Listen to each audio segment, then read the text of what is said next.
प्रभु आएंगे और आपसे प्रभु यही निवेदन है कि आप मुझे दर्शन दें और मेरे राम रूप में दर्शन दो, क्योंकि राम स्वरूप के दर्शन करने को नेत्र व्याकुल है। तो आज भगवान ने मालूम क्या किया कि कृत मुरली कृत चंद को, कि कृत मुरली कृत चंद को कृत गोपिन के साथ, हर अपने जन के कारुण्य कृष्ण बने रघुनाथ। आज मेरे प्रभु ने बंसी को हटाए दियो और धनुष बाण हाथ में ले ली। आज इस रूप को देख करके जामवंत जी की रोमावली खड़ी हो गई, साष्टांग प्रणाम कर दिया, नेत्र सजल हो गए। बोले बस प्रभु यही प्रतीक्षा थी, अब क्या आज्ञा है इस दास को सेवक को बताए ना। गोविंद बोले जामवंत जी आपको बताएं, मुझे लोगों ने ऐसी झूठा एक कलंक लग गया था। क्या जी मणि जो आपकी बेटी खेल रही है ना, इस मणि की चोरी लगी।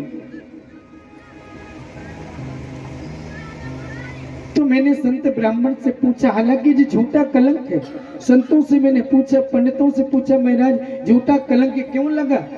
तो झूठा कलंक उन्हें लगता है जो भादों की चौथ का चंदा देखते हैं। जो भादों की चौथ का चंदा यदि धोखे में से भी देख लें तो उन्हें झूठा कलंक एक बार जरूर लगता है। अब यदि देख ही लिया है तो उसका निवारण क्या है? बोले कभी यदि धोखे से देख भी लो तो इस उपाख्यान को, इस कथा को याद कर लो कि कैसी कैसी कथा है, तो उसका दोष कट जाता है। बोले लाला आपने भादों की चौथ का चंदा देखा, जैसो ऐसा हो। अब क्या क्या है? बोले महाराज मैं मणि प्रदान करता हूँ। और जामवंत जी आए, जामवंत जी ने अपनी बेटी जामवती का हाथ लिया और द्वारकाधीश प्रभु के हाथ पर रख दिया और कहा कि प्रभु इस बेटी से विवाह करें और इस दान में, दहेज में मैं आपको मणि प्रदान करता हूं। जैसे मणि की बात चली तो आज प्रभु देखो हमारे लाला कन्हैया तो लाखों में एक है कन्हैया मेरो मुरली बजैया। 24 घंटा दूल्हा ही बने रहते हैं, ऐसे सजे रहते कि आज ही विवाह कर दो, सजावे की आवश्यकता ना है। तो प्रभु को विवाह, एक दूसरा विवाह किसके साथ में हो गया? जामवंती के साथ। और शास्त्र ये कहता, मैंने ऐसा लिखा पढ़ा सुना है कि हमने सुनी कि भगवान की जितनी पटरानी है 16,108, उनमें यदि कोई ज्यादा सुंदर है तो वो जामवंती।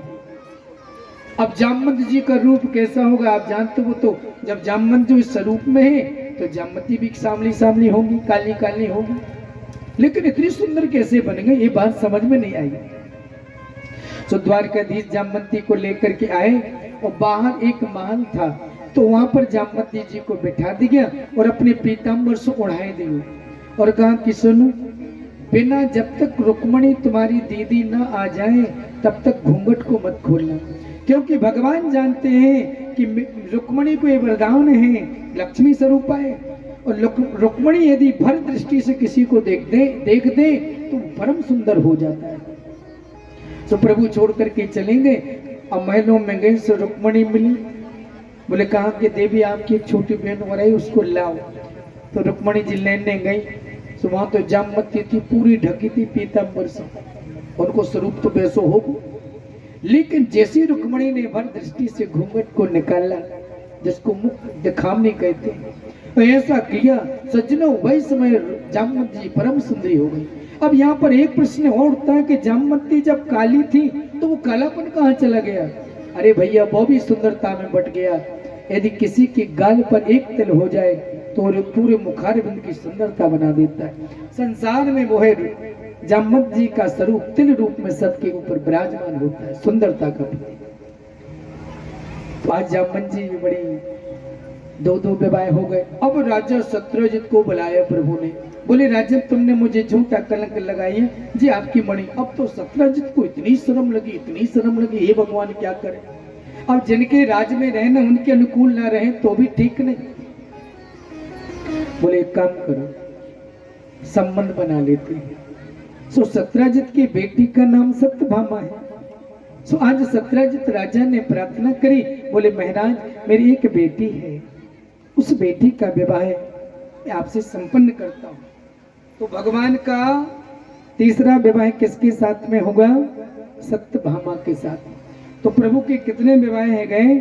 3।